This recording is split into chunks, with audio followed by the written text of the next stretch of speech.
Donc, bonjour à tous, merci de votre présence à notre session, mais aussi plus largement à l'événement. Je suis vraiment fier de voir autant de monde, et surtout le courage de venir en plein mois d'août. C'est vraiment apprécié. On va vous parler d'une réalisation qu'on a sortie très récemment chez Evolving Web pour le site web principal du Prince-Édouard. On va se présenter rapidement d'abord. Donc, moi je m'appelle Simon, je suis le directeur de la technologie chez Evolving Web et je m'excuse de ne pas l'avoir écrit en français. Puis je suis accompagné de mon collègue Pierre-Paul. Ça c'est ma meilleure photo.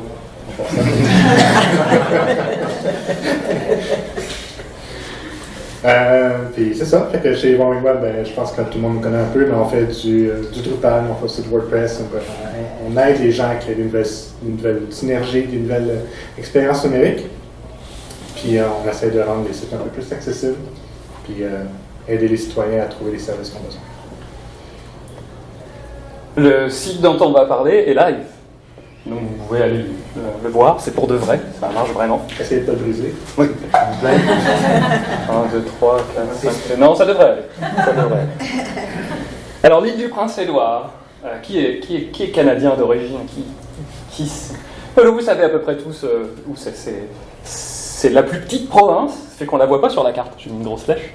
C'est la plus petite province, il y a 180 000 habitants, c'est moins que la métropole de Montréal. Elle a le plus gros pont, par contre. Mais elle a effectivement le plus gros pont au pays, puisque c'est une île. Les secteurs d'activité, c'est principalement l'agriculture, la pêche, le tourisme. C'est une petite île, mais c'est très actif. Et donc c'est une province. Et donc comme c'est une province, il y a un gouvernement. Et donc, comme il y a un gouvernement, il y a le site web du gouvernement et des différents ministères. Donc, ce qu'on va vous parler aujourd'hui, c'est l'histoire autour de la migration du site de l'île du Prince-Édouard, de Drupal 7 vers... C'était Drupal 9, puis c'est devenu Drupal 10, et puis ça va. Si vous avez des questions... Oui, vous pouvez nous interrompre. À la fin. Ouais. On va faire un petit topo rapide. Je ne sais pas qui dans la salle est habitué de travailler avec Drupal. Une petite moitié. Donc je vais quand même essayer de rapidement présenter de quoi ça a l'air quand on doit mettre à jour son site Drupal quand une nouvelle version sort. Drupal, basiquement, c'est du code source, open source, plus du code source produit par vos développeurs s'il y a besoin de fonctionnalités, et une base de données. La base de données, c'est le contenu, tout bêtement, les pages. Quand il y a une nouvelle version, ça veut dire qu'on a une nouvelle base de code. On a du code à mettre à jour. Et une fois que ce code a été mis à jour, on fait rouler une procédure de mise à jour qui va adapter la base de données, donc le contenu, à la nouvelle version. Jusqu'à la version 7 de Drupal, c'était un processus assez lourd, mais faisable. C'est-à-dire qu'entre chaque version, il y avait des ruptures technologiques assez importantes. Mais il y avait toujours une procédure officiellement fournie pour pouvoir mettre à jour le code et ensuite mettre à jour son contenu en gardant son site. À partir de Drupal 8, notez bien le petit saut de version entre les deux, le processus est devenu très simplifié. Il y a une vraie démarche de gestion du code et des versions de la déprécation des API, donc c'est devenu encore plus facile.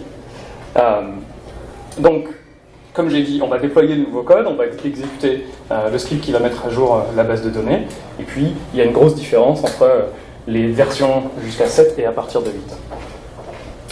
Pourquoi est-ce que Drupal 7 est un cas spécial? Alors, quand Drupal 8 a été conçu, il y a eu une importante rupture technologique qui a été décidée, justement dans l'objectif de rendre les futures mises à jour beaucoup plus faciles, mais aussi pour moderniser le cœur de Drupal. Donc, les points importants, historiquement, qu'on mentionne souvent, c'est le fait d'adopter la programmation orientée objet, le fait d'adapter des gestionnaires comme Composer, d'aller chercher des composants existants dans la communauté open source comme Symfony ou Twig, plutôt que d'inventer des composants qui sont spécifiques à Drupal. Le problème de ça, c'est que ça a été décidé qu'il n'y aurait pas de mise à jour directe, parce que la différence entre les deux systèmes étant beaucoup trop importante, et ça devenait trop coûteux, trop complexe de concevoir une mise à jour directe, par rapport à ce que serait tout simplement une reconstruction du site. Donc, on va se dire aussi, le développement de Drupal 8 s'était étiré dans le temps, ça commençait à devenir vraiment complexe puis vraiment long. Fait tout ce qui était mis à jour de 7 à 8 a été un peu mis de côté pour rendre ça le plus simple possible, parce que c'était déjà rendu complexe. Donc c'est un peu plus complexe, mais c'est complètement supporté. Les outils, Drupal 8 est supérieur, vient avec les outils qui permettent de gérer ça, sans trop de problèmes. Et l'énorme avantage aussi, c'est qu'on peut passer directement à la nouvelle version. Si on est resté sur un Drupal 7 pendant très longtemps, on a besoin de mettre à jour vers 8, puis vers 9, puis vers 10, puis vers 11. Vous avez encore un Drupal 7 qui traîne, vous pouvez le migrer directement en Drupal 11 en sautant toutes les versions intermédiaires. Évidemment, le statut, c'est que comme Drupal 8 a mis beaucoup de temps à sortir et que le fait de sortir de Drupal 7 était plus fastidieux, Drupal 7 a été supporté comme version supportée par la communauté pendant beaucoup plus longtemps que n'importe quelle version avant lui, et même comme n'importe quelle version après lui. Ce qui a à la fois donné du temps, incité les gens à attendre, parce que il y avait deux bénéfices, c'était toujours supporté, et puis en attendant, on récupère les bénéfices de toutes les personnes qui ont essayé avant nous, et qui ont comme corrigé les problèmes là. Jusqu'au jour, évidemment, où la fin de Drupal 7 est devenue inéluctable. La décision est tombée qu'il n'y aurait plus de prolongation d'1 an, comme ça c'était annoncé quasiment comme une habitude chaque année d'annoncer qu'on allait le prolonger encore d'1 an, puis d'1 an, puis d'1 an. Puis ça a été décidé que non, il fallait qu'on s'arrête. C'était trop coûteux pour la communauté Drupal et l'association de supporter une version de Drupal 7, avec en plus les nouvelles versions de Drupal 9 et Drupal 10, puis 11. Comment on peut s'en sortir maintenant pour des organisations qui sont finalement maintenant un peu dos au mur, mais qui souhaitent rester sur un système ouvert, open source, principalement dans le milieu des services publics et des gouvernements. Le secret, en fait, c'est un point commun qu'il y a entre faire une migration de CMS et des travaux de peinture. Et à votre avis, quel est le point commun entre une migration de CMS et des travaux de peinture? La page blanche. C'est la préparation. Donc il faut un plan de bataille. Et c'est un secret très ancien. J'ai retrouvé une carte du XVIIe siècle qui explique notre usage du vieux français dans cette carte. Donc en fait, le plan, principalement, ça consiste à regarder le code et se poser la question de savoir qu'est-ce qui est maintenant inclus directement dans Drupal, qui avant était une dépendance externe. Quelles sont les dépendances externes qui fournissent une version compatible avec la nouvelle version? Et quelles sont les dépendances qui n'existent plus et qui ont été remplacées? Il y a des exemples de modules très célèbres dans l'ère Drupal 7 qui n'existent plus ou peu, qui n'ont pas vraiment eu de remplacement dans Drupal 8, 9, 10, 11, et qui doivent être remplacés par une version qui fonctionne différemment, même si elle apporte la même fonctionnalité. Ensuite, la partie visuelle. Parce qu'évidemment, en introduisant Twig, le langage de templating, à la place de PHP template, ça veut dire que pour passer à Drupal 8, il faut reconstruire complètement, il faut réimplémenter complètement son thème, avec la décision importante de faire un redesign ou pas. Et enfin, la migration du contenu. C'est-à-dire qu'une fois qu'on a construit notre nouveau site en Drupal, nouvelle version, il faut s'occuper de transférer l'ensemble des contenus qu'on souhaite garder, parce que c'est aussi l'occasion de faire du ménage et pas forcément conserver l'ensemble du contenu qu'on avait vers le nouveau site. Donc c'est pas plus compliqué que ça. Comme je dis, on met à jour le code, on réécrit quelques modules, on implémente le nouveau thème. Après tout, on a le thème existant comme spécification, donc tout va bien. On a Migrate API, qui est le petit nom de l'outil technique fourni avec Drupal pour gérer la copie des anciennes pages vers le nouveau site. On exécute cette migration, c'est plus ou moins long parce que des fois il y a des sites quand même un peu gros. L'île du Prince-Édouard, c'est 20 000 pages. Des fois il faut s'y reprendre à plusieurs fois, mais tout va bien. Et on appuie sur le bouton et on met en ligne. Donc, 2 semaines, c'est tout. C'est bon. Nous on a fini, notre talk est fini. Merci, au revoir. Bon, c'est un peu plus compliqué que ça. Je prends une petite gorge. Qu'est-ce qui peut faire que ça devient un peu plus compliqué? La volumétrie, je l'ai dit, sur le site de l'île du Prince-Édouard, c'est 20 000 pages. Et c'est pas une option, c'est un site c'est le gouvernement, c'est pas une compagnie qui peut décider de dire je vais en migrer 10%, je vais voir pour le reste, ce qui est important c'est ma commune. Non, là, toutes ces pages-là, il y a un service aux citoyens qui est offert, ces pages doivent exister, c'est important. L'historique en tant que tel du site, imaginez qu'un site qui existe encore en Drupal 7, il a au moins 10 ans d'existence, sinon plus. Entre le moment où il a été créé, évolué, et puis qu'il est resté en maintenance pendant toutes ces années. Ça veut dire que même les gens que vous allez rencontrer, c'est même pas certains qui connaissent complètement comment fonctionne leur propre site.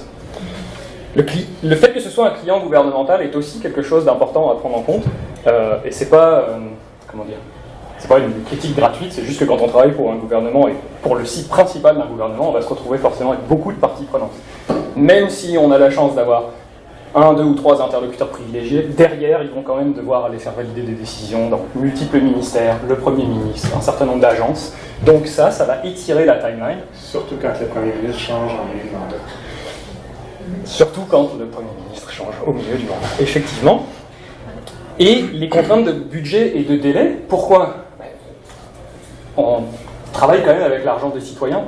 Donc, même si, comme dans tout projet, il y a toujours moyen, la possibilité de dire il y a des besoins qu'on n'avait pas vus, on va négocier, puis c'est toujours la vie du travail en agence, on essaye quand même de se dire il faut essayer de travailler le plus efficacement possible parce qu'on travaille quand même avec de l'argent public, c'est important, c'est comme une idée fondamentale.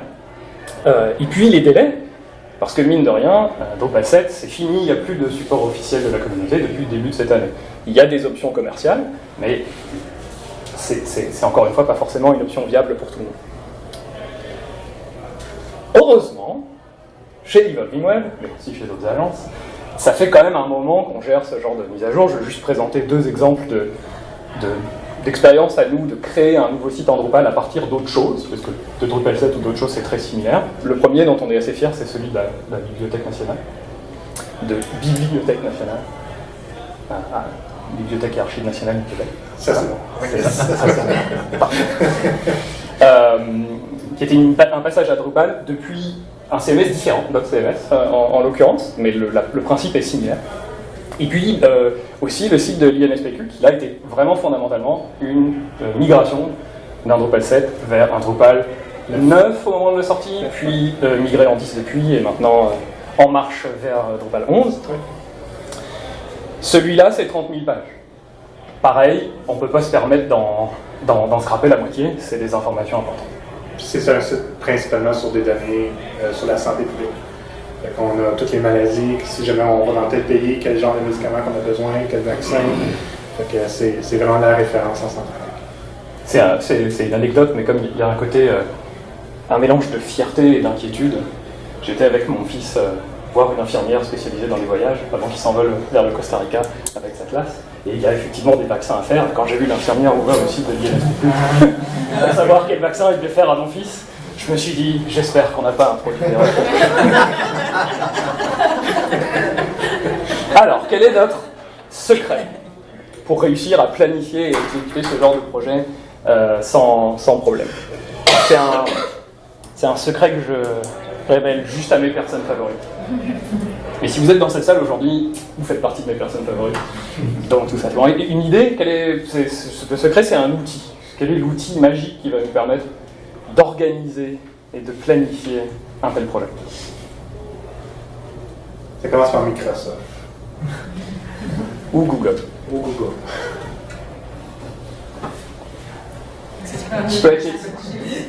Qui n'aime pas un bon tableur? Et oui, parce que pour faire un inventaire de tout ce qu'on va devoir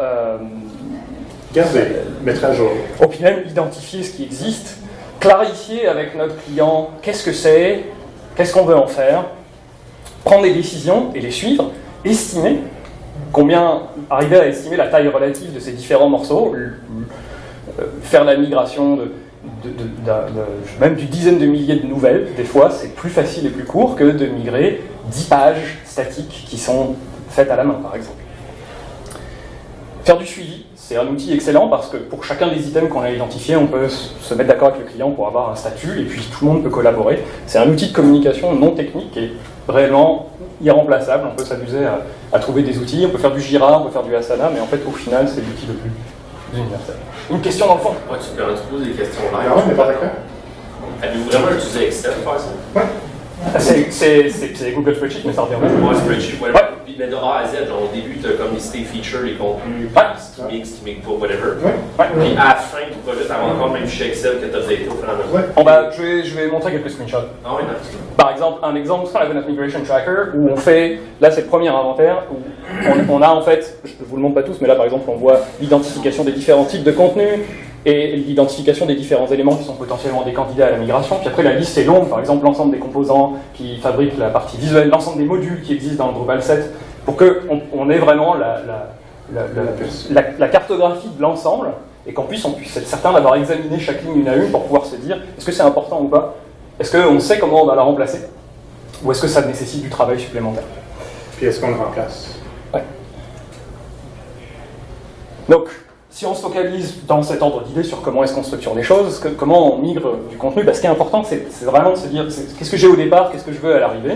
Il y a des éléments, c'est assez simple en fait. Si vous connaissez Drupal, vous savez que les content types, c'est les différents types de pages. La taxonomie, c'est tout ce qui gère les collections, en fait, donc toutes nos catégories, tous nos tags, les utilisateurs, les fichiers, tout ça c'est assez facile. On va les recréer sur notre système d'arrivée, on va exécuter la migration. Donc ceux-là sont assez évidents. Par contre, il y en a d'autres qui sont un petit peu plus pernicieux, puisque c'est typiquement des outils, des éléments de construction qui ont complètement changé en fait entre Drupal 7 et Drupal 8. Ce qui est custom blocks, ça a changé, mini panel, c'est page panel, ça n'existe plus. Et les views, en fait, views qui était une dépendance externe dans le monde de Drupal 7, maintenant fait partie du cœur de Drupal, et évidemment, si vous avez quelques views dans votre site, ça va aller. Si vous en avez, je ne sais pas, sur Lily Prince Édouard, probablement à 2 chiffres, le nombre de views, je n'ai pas regardé l'inventaire récemment, ça va forcément prendre pas mal plus de temps. Donc, on a développé un outil complémentaire à notre Migration Tracker qu'on appelle le Data Transfer Table, qui sert à inventorier l'ensemble des informations sources et destination. Là, c'est le niveau le plus haut, où ça liste en fait les types de contenus, où on va finalement avoir leur nom technique, et comment est-ce qu'ils vont être représentés sur le système de destination. Et ensuite, si vous regardez, il y a pas mal d'onglets en dessous. Type de contenu par type de contenu, donc élément par élément, on va identifier l'ensemble des champs qui sont utilisés, donc on va avoir la description de la base de données pour dire ce champ-là qui existe dans Drupal 7 et qui s'appelle titre, va s'appeler dans Drupal 8 champ title par exemple. Identifier ceux qu'on veut conserver et aussi identifier ceux qui ne se comportent pas de la même manière.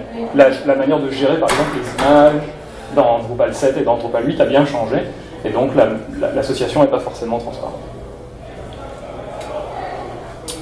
L'autre aspect, c'est de se poser la question, est-ce qu'on a besoin de design ou pas? Quand on est approché pour un mandat de faire une mise à jour à partir de Drupal 7, le besoin est technique, on veut juste monter en version. On se dit, il n'y a pas, pourquoi est-ce que je m'intéresserai au design? Alors faire exactement la même chose. Et comme je vous l'ai dit au début, on va recréer toute l'implémentation graphique de zéro. Donc en fait, c'est un bon moment pour se poser des questions, de savoir si on veut redesigner certaines choses ou non, parce que sinon, on va tout bonnement le faire pour rien.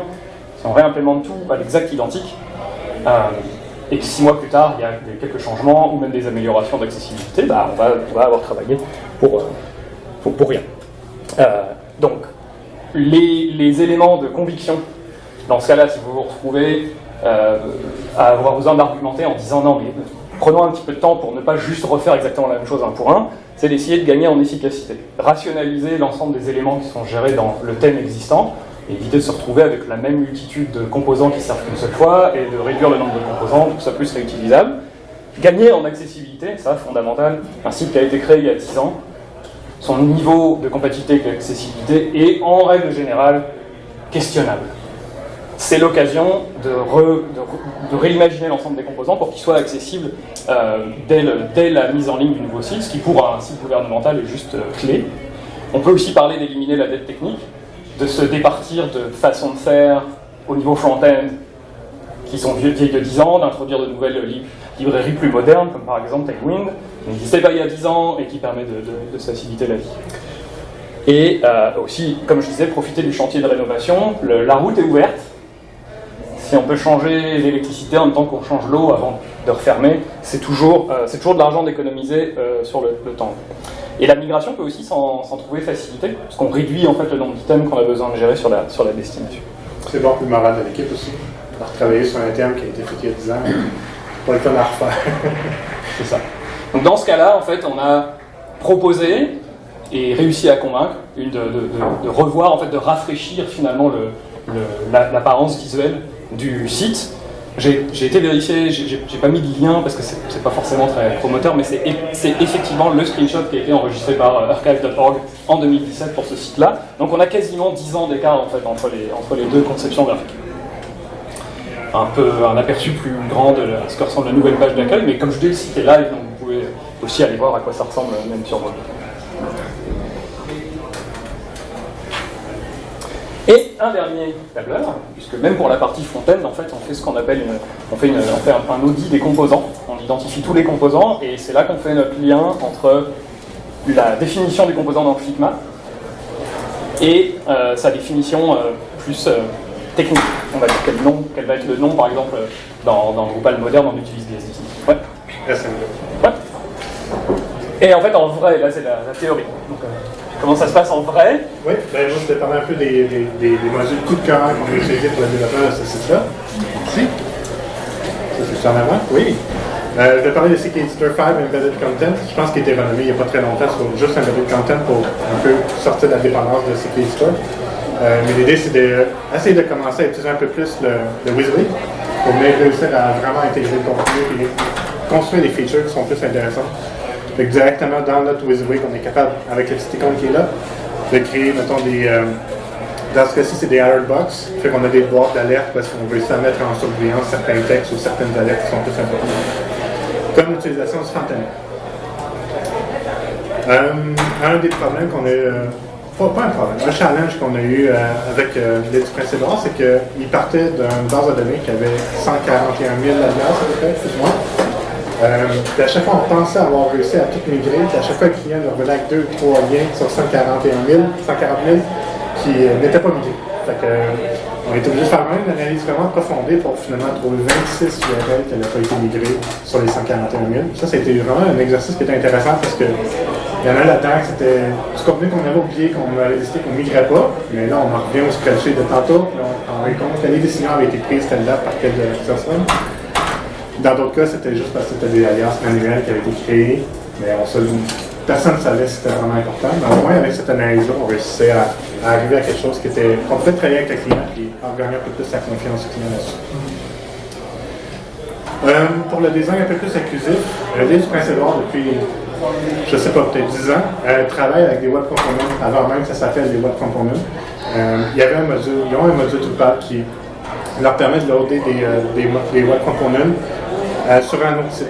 Fait qu'ils réussissent à intégrer certaines features sur leur site web en faisant appel avec un autre service ou est-ce que l'autre service est développé par une autre équipe interne. Le problème avec ça, c'est qu'étant donné que ça fait 10 ans que ça roule et qu'ils ont des composants que ça fait vraiment longtemps, ils utilisaient du Bootstrap 3. Fait que là, quand on est venu pour intégrer leur module avec notre Tailwind, ben, ça l'a cassé. Parce que Bootstrap 3, la manière que c'est construit, ça faisait en sorte que certaines classes venaient écraser d'autres classes. Et que c'est là qu'on a commencé à utiliser le préfixe avec Tailwind, que je voulais juste faire un petit clin d'œil là-dessus. C'est quelque chose qu'on peut utiliser facilement, mais c'est mieux de le savoir au début. Je vais faire aussi un petit clin d'œil à Simple News. Ils ont tout un système d'alerte. À chaque fois qu'il y a une route qui est fermée ou qu'il y a un système d'urgence qui est appelé, ils utilisent Simple News pour envoyer une chaîne de courriel. Simple News permet de créer une note, une page web sur le site Drupal, mais aussi de l'envoyer en tant que courriel. Fait que dans leur cas, ils ont à peu près 20 000 abonnés sur une de leurs mailing lists, c'est plus important. C'est juste peut-être à prendre en compte. On a publié certaines pages. Quand on commence à parler de gros chiffres comme 20 000 abonnés, il y a des petits problèmes, principalement surtout sur des content tags qui auraient des révisions, parce que ça crée des révisions en boucle. Ça avance avec un site qui est très long. Je pense que c'est tout. Je pense que c'était supposé être écrit merci. On est dans le temps? On est dans le temps et on peut prendre quelques questions si jamais il y en a. Oui, je vais y aller en avant. Est-ce que le client avait des demandes pour améliorer la recherche? Ça n'a pas l'air dans l'Islande en tant que tel, mais peut-être le 3/4 du site web. Merci. Le 3/4 du site web est basé sur la recherche. Quand on clique sur des liens, on arrive sur une recherche préfiltrée avec les facettes présélectionnées. Okay. Fait que non, il n'y a pas de demande spécifique parce que le site est construit un peu autour de la recherche. Une grosse rénovation néanmoins, parce que le site ayant été construit sur Drupal 7, ils avaient eu besoin de vraiment customiser beaucoup, notamment c'était du Elasticsearch, je pense, quand on a commencé, ou du Solar, enfin en tout cas, c'était non standard par rapport à ce qu'on connaît de la Search API habituellement. Donc il y a eu un gros travail d'identifier tout ce qu'ils avaient personnalisés dans la configuration de leur indexeur, qui pouvaient en fait être ramenés à la maison dans Drupal pour éviter d'avoir cette charge-là sur l'IT. Prochaine question. Monsieur? Oui. Pour couvrir à peu près toutes les compétences qu'il faut dans un projet comme ça, vous avez une équipe de combien de personnes? Bonne question. Avec la question juste pour le micro. Combien de personnes étaient impliquées dans le projet? Et quel rôle? Et quel rôle? Ben, un chef de projet, au niveau du design, je pense qu'on a fait appel au moins 2 personnes parce qu'on avait un directeur de création pour la partie, il y a eu des styles CF de fait, et puis ensuite vraiment un UI designer pour produire des Figma. Côté développement, je pense qu'en peak, on était peut-être à 5 développeurs travaillant sur le projet, c'est-à-dire qu'il y a un ramp-up, puis après, quand on est en train de finaliser, je pense qu'on avait 2 développeurs au final, plus Pierre-Paul qui ne peut pas s'empêcher d'être développeur. Donc voilà, évidemment, un chef de projet, des fois 2, parce qu'il faut... Il y a des vacances de temps en temps. Le problème d'un projet comme ça, c'est que immanquablement, ça va s'étirer. Arnav est dans la salle, peut confirmer, je pense que ça a pris 1 an entre leur proposer le mandat et le fait de l'avoir, et évidemment pendant 1 an, déjà, il y a des idées qui changent, il y a des prérequis qui changent, et ensuite c'est reparti pour 1 an et demi de travail tant que tel. Donc on a besoin de doubler des fois les personnes pour pallier les vacances, des choses comme ça, puis aussi avant des fois on a des gens qui s'en vont, il faut remplacer, donc tout ça c'est les petites histoires des gros projets. Donc, en tout et pour tout, probablement une dizaine de personnes, jamais tout le monde forcément à temps plein, à temps plein. Ouais. Prochaine question. Luc? Ouais, tu avais dit au début que vous faisiez, là c'était 7 à 8, mais mettons un autre CMS à Drupal. Ça se fait, ça, mettons? Oui, ben, VNQ, dans le cas de VNQ, c'était .cms. On n'a pas migré les data.